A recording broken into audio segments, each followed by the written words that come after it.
Vous savez, il y a vraiment des films, ils n'ont pas besoin d'être transformés en saga. Je veux pas éternellement cracher dans la soupe d'Hollywood, du streaming et des franchises comme Marvel. Mais il faut dire que ça a bouleversé notre façon de voir et de consommer du cinéma. Oui, j'utilise pas ce terme à la légère, car de plus en plus, le public a l'air de considérer le cinéma comme étant une usine à contenu, plus que des propositions artistiques. Le cinéma a toujours été une industrie, mais c'est avant tout un art. Et de nombreux artistes, partout dans le monde, ont cherché à contrer ce système. Mais parfois, l'appât du gain est toujours plus grand. Et afin de rameuter un maximum de public, les studios hollywoodiens en particulier jouent énormément la carte de la nostalgie. On fait des suites sur des œuvres cultissimes et intouchables, on fait des live-action de films d'animation réputés inadaptables en tant que tels, et on franchise toutes les sagas ayant eu du succès. On ne vit pas la meilleure période. Parfois, des œuvres sortent du lot et jonglent habilement entre le côté industrie et art. Ah oui, genre le film où il y a le truc là où... Space Jam 2 ? Non. Et parfois, il y a des films qui ressortent de nulle part et quelqu'un s'est dit que ce serait cool de proposer une suite et d'actualiser l'univers en question. Et donc quand Tron l'héritage a été annoncé, les gens se sont dit... Le Daft Punk ! Non, les gens se sont dit « Waouh, c'est surprenant !» Mais c'est quoi Tron en fait ?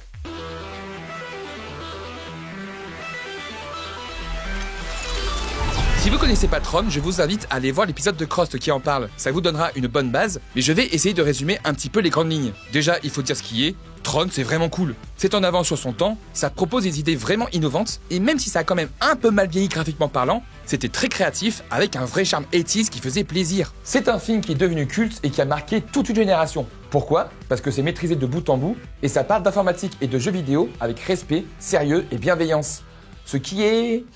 rare de nos jours ? Même si le film n'a pas été un énorme succès, il a suffisamment marqué les gens pour susciter l'intérêt d'en faire une suite. C'est ainsi qu'en 2005, Disney lance la suite, avec à son bord Edward Kitsis et Adam Horowitz comme scénaristes, et qui se disent enfants de Tron. Nous sommes les enfants de Tron. Nous avons grandi avec lui, il nous a nourris, il nous a vraiment façonnés et nous a enthousiasmés pour les possibilités offertes par la technologie, le cinéma et tout le reste. C'est l'une des raisons pour lesquelles nous faisons ce que nous faisons. Comment aborder ce film de manière à ce que, en tant que scénariste, nous ayons nous-mêmes un point de départ émotionnel.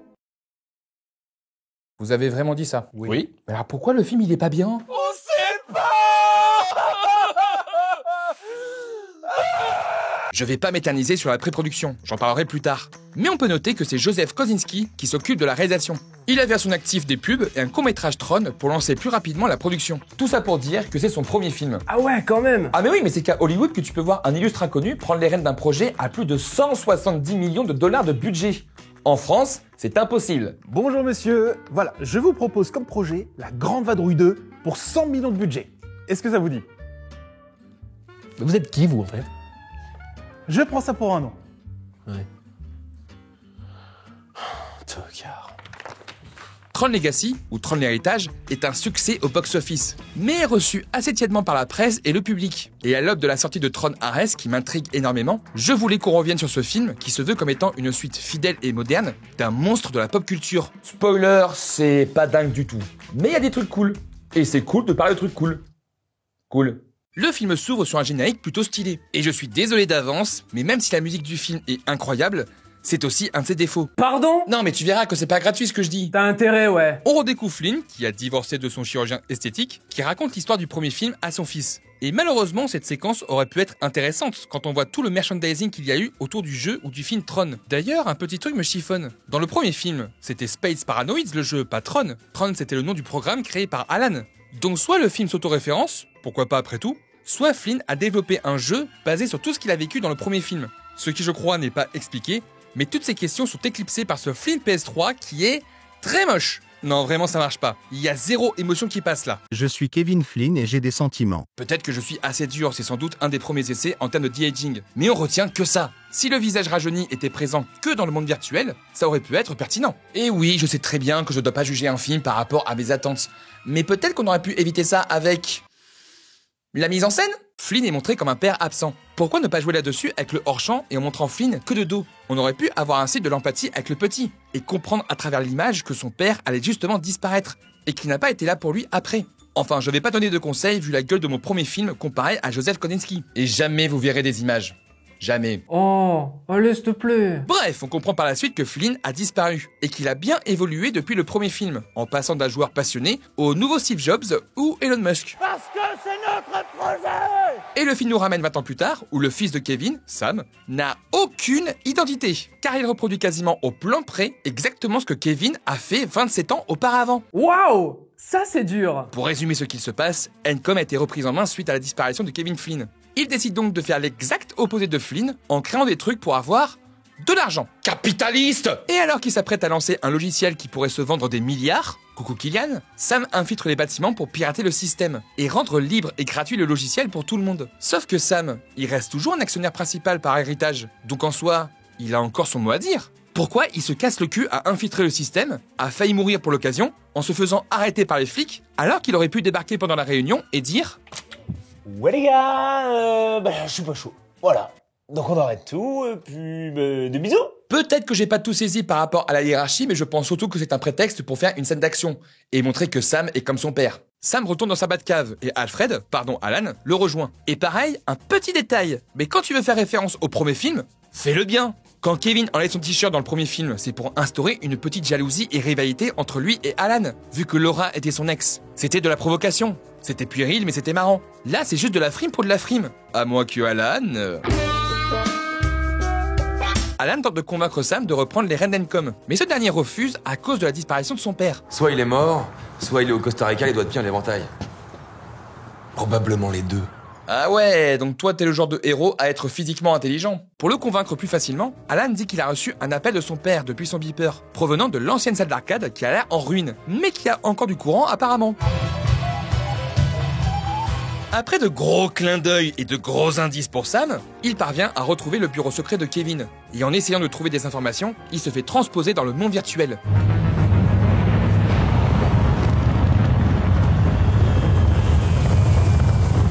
Ok, c'est méga cool. La direction artistique de l'univers virtuel est incroyable. Et même si on perd un petit peu en couleur ou en charme, au final, c'était vraiment pas idiot d'avoir modernisé l'univers. On peut vite faire un parallèle avec les jeux vidéo, avec la transition 2D vers la 3D. Et surtout la transition vers des jeux beaucoup plus gris et moroses, avec les Call of Duty. Je surinterprète sans doute, mais j'aime bien voir le film comprendre les enjeux de son époque par rapport aux jeux vidéo, en essayant de le respecter un maxi. Mais voilà, mais c'était sûr en fait! C'était sûr! Alors je veux pas me la jouer activiste, mais sérieusement, c'est comme ça que les fans de cet univers sont dépeintes? 4 femmes méga bonasses, bien pulpeuses, qui doivent justement se mettre à 4 pour le déshabiller, et dont leur seule fonction apparemment est d'habiller les programmes, et en plus elles ont des placards à nichons. Mais qui a validé cette idée? Ouais, c'est mon idée. Attendez, je vous reconnais, c'est pas vous qui devez faire Van Helsing? Ouais, ils ont refusé mes cercueils à nichons. En tout cas, Sam est introduit à l'univers de la meilleure des manières. Tu es censé faire quoi maintenant? Survivre. Waouh, ça c'est du conseil. Sam est envoyé au jeu, et promis, je vais pas jouer au connard tout le long du film, parce qu'il y a quand même pas mal de choses qui m'échappent entre le premier et deuxième film. Laissons-nous un minimum transportés par l'histoire et par ce qu'elle veut raconter. Donc, Sam rentre dans l'arène et...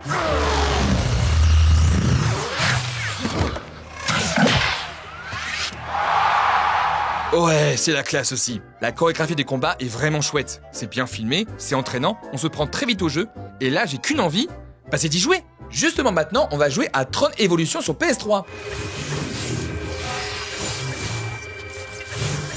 Et on va plus jamais y rejouer. Sam refuse de continuer et tente de s'échapper. Mais il doit affronter le Rizzler, un programme qui semble être dirigé par le méchant du film. Et il le dirige en malaxant des boules. Originalité, ou pas vraiment, Rizzler possède 2 disques avec lui. Mais normalement, chaque programme a un seul disque, vu que c'est un disque d'identité. Oh, mais vous voulez dire que Rizzler a une double identité? Waouh, ça c'est de l'analyse. Le combat est méga classe, c'est incroyable, mais Sam se fait capturer et se fait accueillir par son père. Papa. Ça... Mais dégage de là, Sam, tu vois bien que c'est un méchant, il est jaune. Non mais je veux dire qu'il est jaune parce que c'est par rapport au programme et que... Ta gueule. Évidemment, ce n'est pas son père, mais Clou, le programme qu'a créé Kevin dans le premier film. Sauf qu'apparemment, c'est une deuxième version, mais je crois que c'est pas explicitement expliqué dans le film. En tout cas, Clou a l'air de diriger l'univers comme le MCP, et poursuit son œuvre en organisant des jeux. Sam est donc condamné à un combat à mort sur Light Cycle.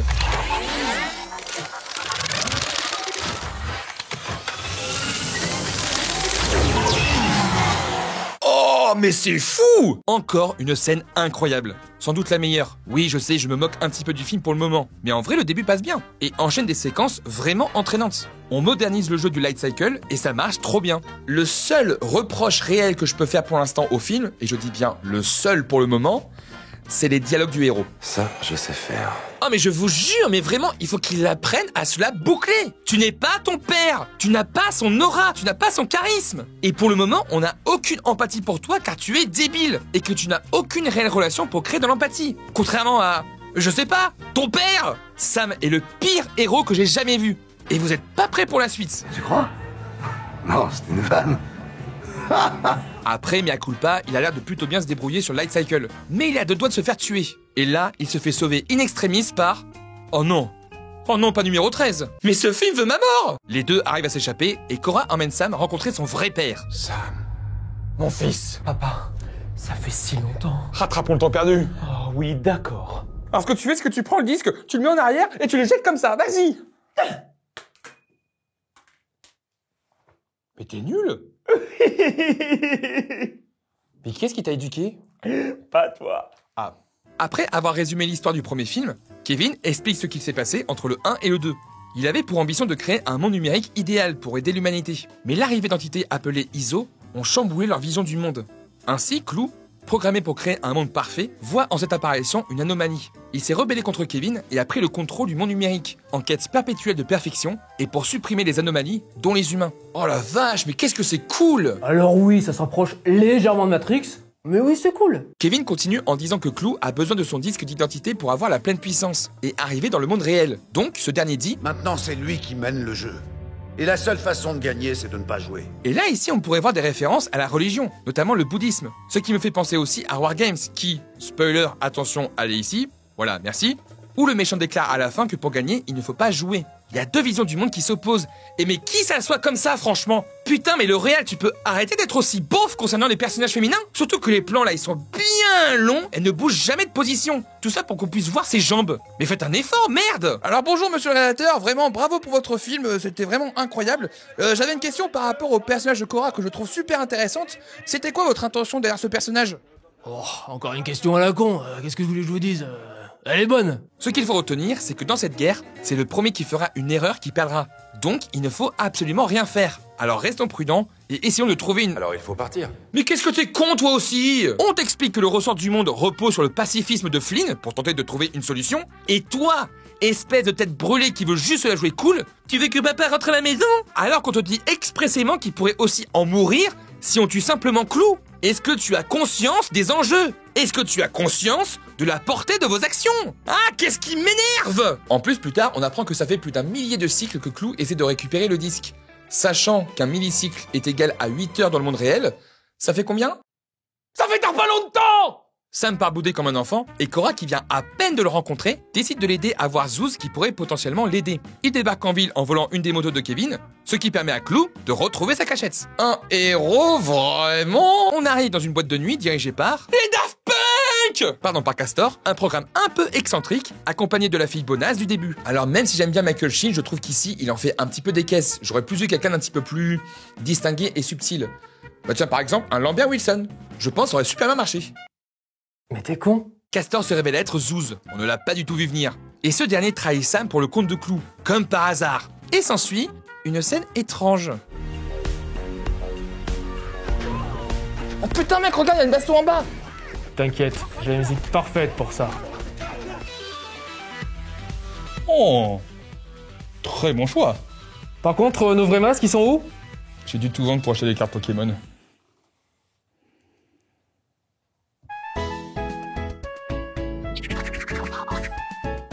Je fais une légère pause ici pour parler de la musique. Il faut que vous compreniez que ce film était un vrai pari risqué pour Disney. Aux commandes, comme on l'a dit, on a un mec qui signe son premier long métrage. Et pour la musique, un duo de DJ ultra connu qui n'a jamais fait de musique pour le cinéma. Disney aurait ainsi organisé une rencontre avec Hans Zimmer et Harry Gregson Williams pour une éventuelle collaboration et ainsi les aider. Enfin surtout pour rassurer Disney. Mais Daft Punk, comme deux gros BG, auraient refusé.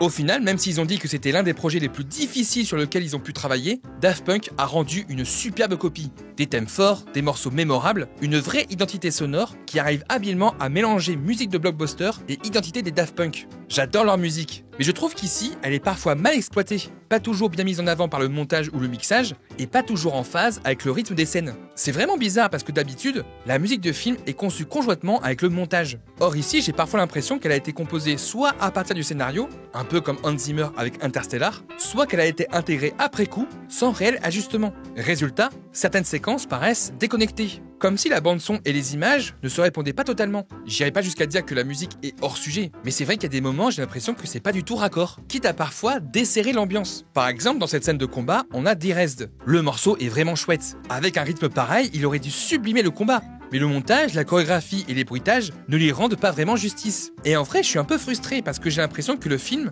bloque la musique, comme s'il se retenait. Je sais pas si je suis clair, n'hésitez pas à me partager votre avis et à vous abonner. Mais après, bon, il faut être réaliste. Comme le rappelle très bien Écran Large dans cette vidéo que je vous recommande, sans Daft Punk, Tron Legacy n'aurait jamais marché et serait sans doute tombé dans l'oubli. Pour revenir à cette scène, même si la musique est incroyable, je trouve quand même que la séquence est assez molle. De toute façon, le rythme du film en prend un sacré coup dans sa deuxième partie. On a quand même quelques fulgurances par-ci par-là, notamment un Michael Sheen qui se prend pour David Bowie sous coke, et aussi avec l'arrivée de Kevin.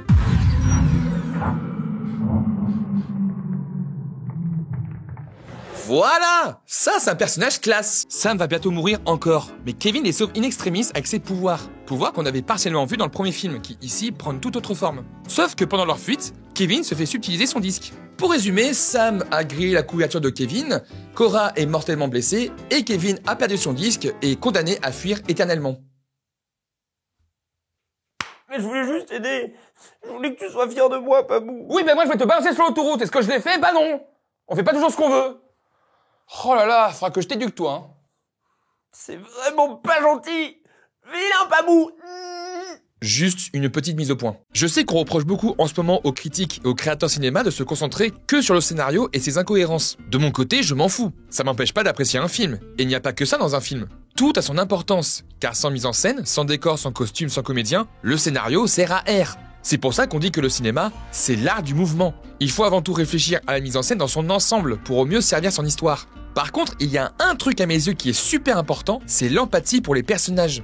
J'ai pas besoin qu'ils soient immensément complexes ou avec une profondeur cachée pour les apprécier, mais j'ai besoin d'empathie pour mieux ressentir leurs émotions, comprendre leurs choix, avoir peur pour eux et que tout ceci crée de l'enjeu. Sauf qu'ici, ça ne marche pas. Le héros n'est qu'un décalque de son père, je n'ai aucun affect pour lui, surtout qu'il prend que des décisions catastrophiques sans comprendre les enjeux de son univers. À aucun moment je ne sens l'alchimie entre lui et les autres personnages, et on peut le percevoir ici à travers la mise en scène. Kevin réinitialise Cora, et pendant ce temps, le père et le fils discutent. Sauf que comme vous le voyez, ils ne se font jamais face. Les deux personnages sont dos à dos, et ne ressentent pas l'émotion de l'autre. Ça a pour but, je pense, de montrer une distance entre les deux, sauf que ça intervient trop tard pour avoir une réelle empathie. Même principe entre Cora et Sam qui se regardent quasiment pas dans les yeux pendant qu'ils discutent. Et au moment où on peut voir émerger une émotion, on la met hors champ. Enfin plutôt, on voit Cora rire de dos.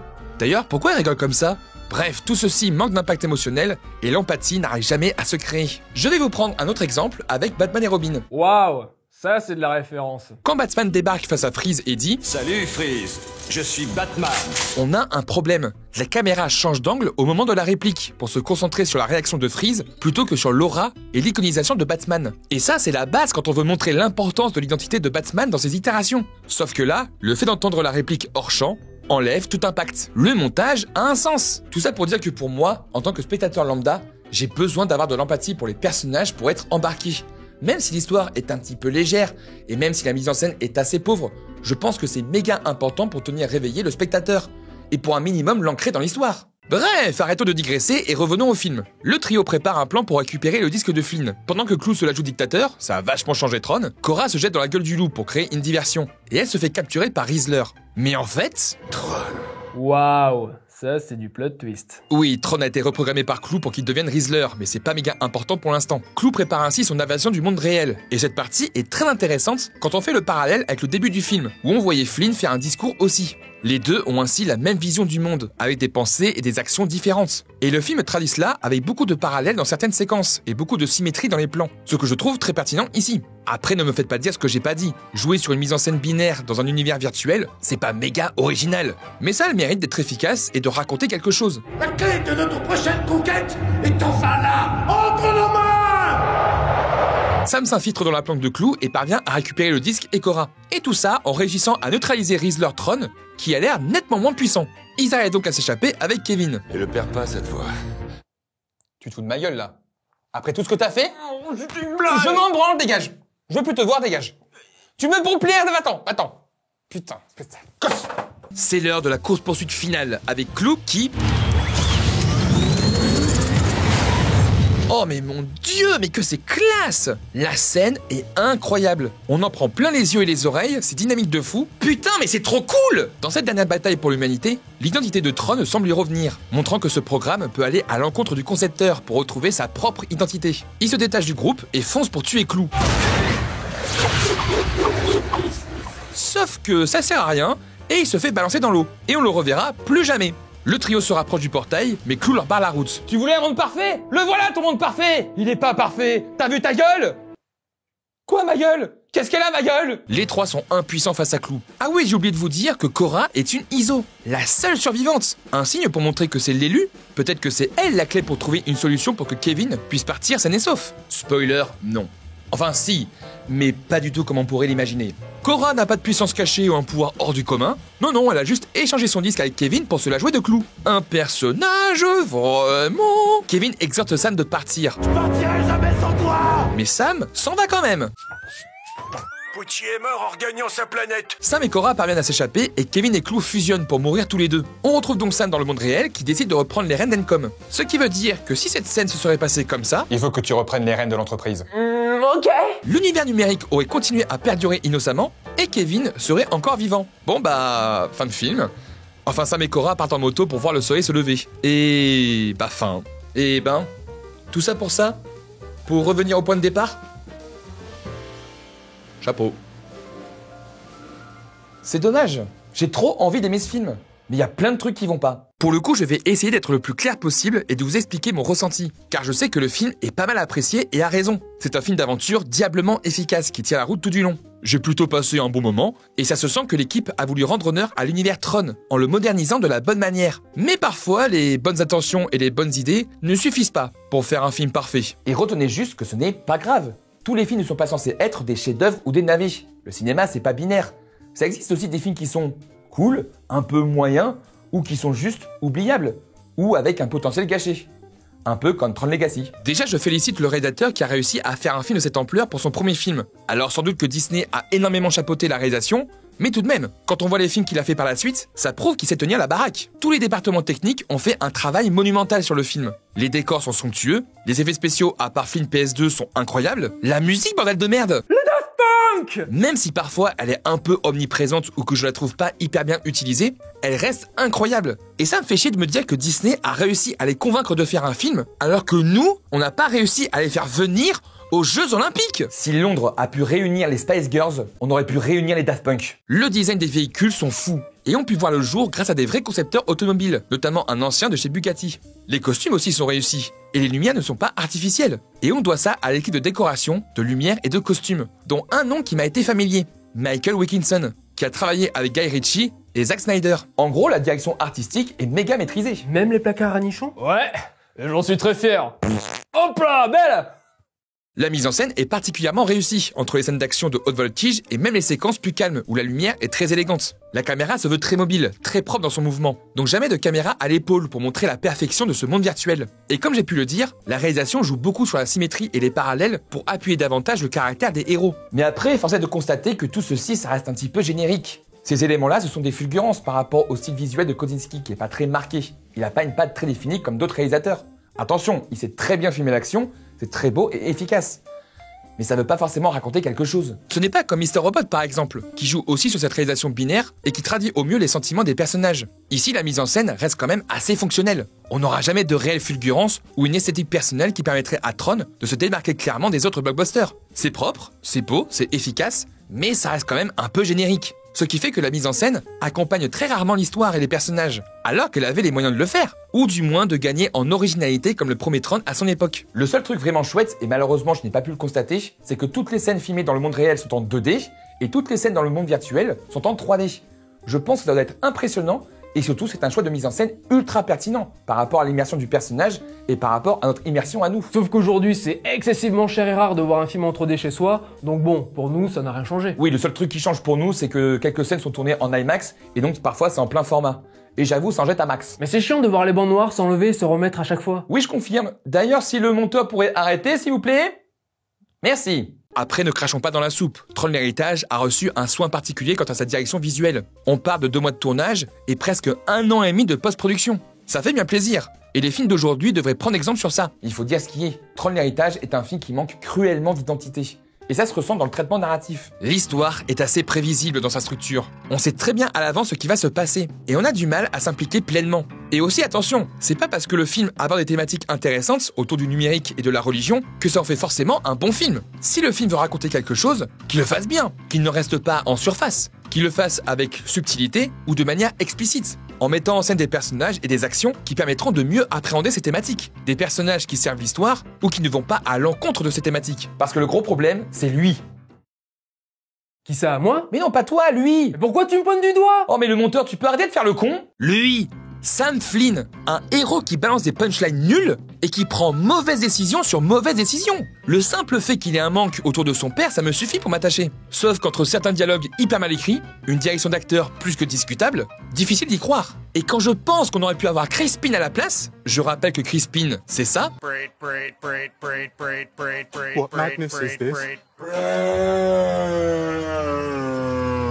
Il aurait été génial! En fait, à part la relation Flynn-Clou, le reste des personnages sont antipathiques ou pas assez caractérisés pour avoir de l'empathie. Pas forcément profond, mais peu de personnalité. Cora est par exemple un gâchis, car si on croit les différentes interviews, les créateurs ont voulu faire référence à Jeanne d'Arc. Sauf qu'elle accomplit rien qui pourrait prétendre à avoir la stature de ce personnage. Ce n'est pas une élue, ce n'est pas la sauveuse, c'est juste une guerrière guidée par son concepteur. Donc en soi, c'est un petit peu comme Jeanne d'Arc. Ouais, mais très légèrement. Mais malgré tout ça, j'ai quand même de l'affection pour ce film. On pourrait croire que c'est un pur film de studio, et même si c'est mal exécuté par moments, l'équipe technique et artistique transpire d'amour pour le Tron original, et ont voulu lui rendre hommage de la plus belle des manières. Si on peut constater une certaine fragilité narrative avec les personnages et l'histoire, force est de constater que le reste, ça déboîte, et ça nous donne clairement envie de chevaucher un light cycle et de jouer au jeu.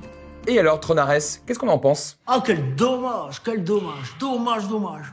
Ah, quel dommage, oh là là. Bon bah voilà, hein, encore un film avec du potentiel qui ne sera jamais à la hauteur de sa promesse. Et au final, je reconsidère encore plus Tron Legacy qui, malgré ses maladresses, essayait de raconter quelque chose et transpirer l'amour de Tron. Ici, bah c'est pas bien en fait, hein, c'est vraiment pas bien. Et surtout frustrant. On souffle énormément devant ce film qui ne dépasse jamais son statut de blockbuster banal et à l'eau de rose. Aucune réelle proposition, pas d'instant fort et iconique, une histoire creuse et sans intérêt, et ça m'énerve, car il pouvait faire tellement mieux. Pour commencer, Kosinski avait pas forcément une patte visuelle ultra marquée, et c'est normal, c'était son premier film. Mais au moins la réalisation était beaucoup plus immersive et posée. Ici, malgré quelques idées et une DA convaincante, on a affaire au boulot d'un yes man dans toute sa splendeur. Joachim Ronning, pour ceux qui connaissent pas, a réalisé Pirates des Caraïbes 5 et Maléfique 2. Oui, c'est beau, c'est sympa, mais ça dégage rien, et c'est gâché par le montage trop nerveux et illisible, alors que Kosinski essayait et a trouvé son style par la suite. L'immersion. Oui, Nine Inch Nails assure.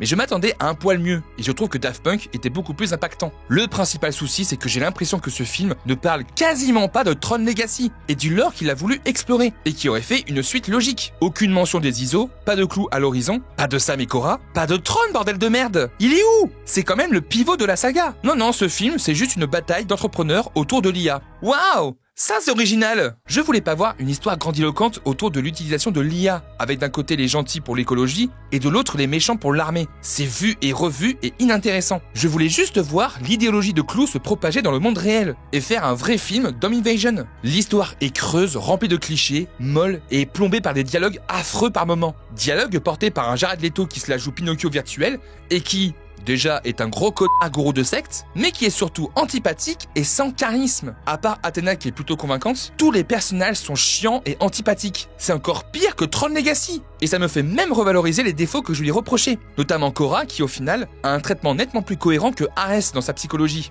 Le résultat au final est mou, sans vrais enjeux, sans réel panache, qui se détache même de Tron Legacy. Et c'est dommage car je vois les bonnes idées, notamment dans la relation du créateur et des programmes, sur la façon d'appréhender l'empathie, et quelques références au Tron original. Le constat est simple, Tron était visionnaire, Tron l'héritage était en adéquation avec son temps, Tron Ares a 10 ans de retard. C'est une énorme déception et un vrai gâchis. J'adore l'univers, mais là, faut juste arrêter. Tron l'héritage a des soucis, ça on est d'accord, mais il a du cœur, une envie de proposer quelque chose de fort. Et c'est pour ça qu'après ce visionnage très douloureux de Tron Ares, je l'apprécie de plus en plus, et je vous recommande de lui laisser une seconde chance.